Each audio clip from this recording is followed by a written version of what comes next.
Thank you for coming today to talk about the need to expand sewer projects in our district. And that's something that's known. Staten Island has historically seen flooding just like other parts of the city. But we have a solution, and we actually have the funding that could help make it happen. As you know, last year I supported the bipartisan infrastructure bill, which has pumped a lot of money into Staten Island and southern Brooklyn. We are seeing funding go towards housing for our Coast Guard, for rehabilitation of the Staten Island Expressway and the overpass bridges. We're also seeing concrete deck replacement on the Staten Island Expressway. We're seeing new storage facilities at the Staten Island Ferry, modernizing some of the technology of the Staten Island Ferry, shoreline project in Tottenville, and harbor dredging projects in Great Kills and in New York Harbor, as well as upgrades to subway stations and our area airports. But one area where we feel that we certainly need more infrastructure investment, and there is a pot of money that is available for the state, is for sewer expansion. We know that New York City is an aging city. That means our sewer systems are outdated. They need to be upgraded, and they need to be, quite frankly, expanded to deal with the population growth.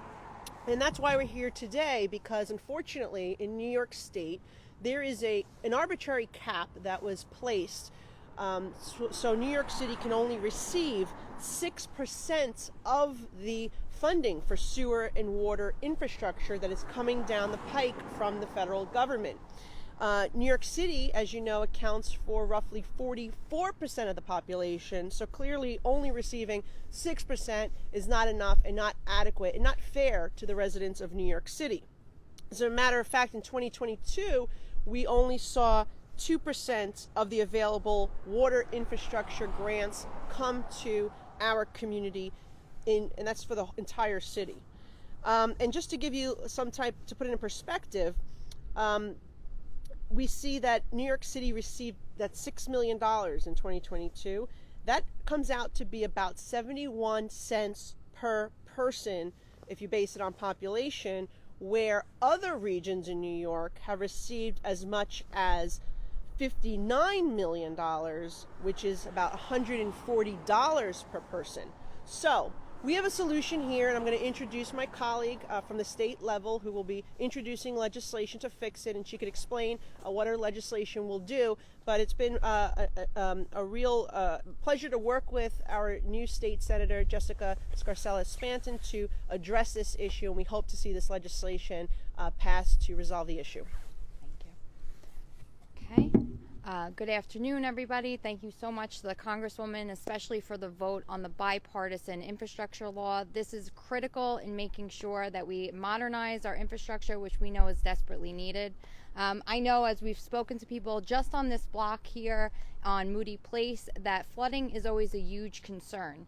So one of the issues, as the Congresswoman has mentioned, that we've run into is New York City can't tap into that funding in the way that they need, and that is due to state policy that we're seeking to address.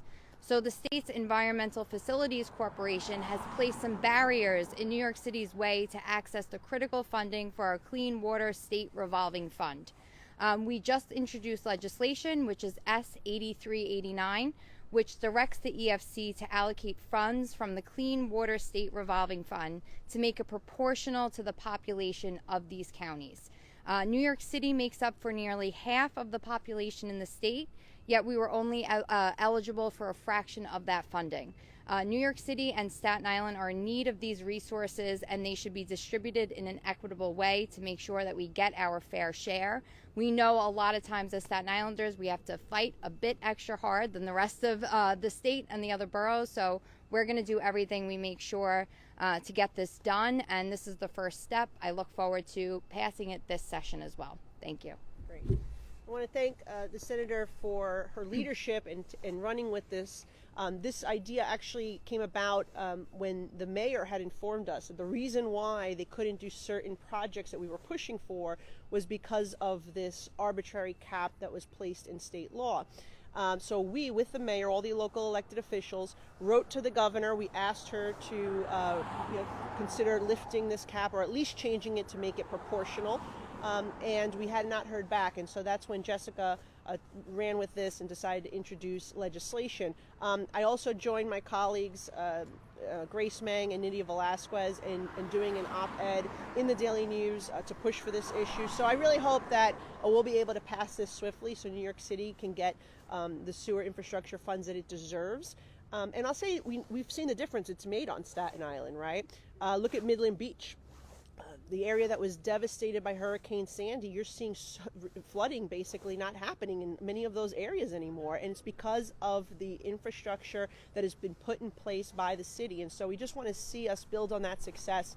Obviously, we need the funding to do it. The money's there, and we just hope that New York City will get its fair share so Staten Island and Southern Brooklyn can take advantage of it and get these projects done. Thank you, and take any questions if you have.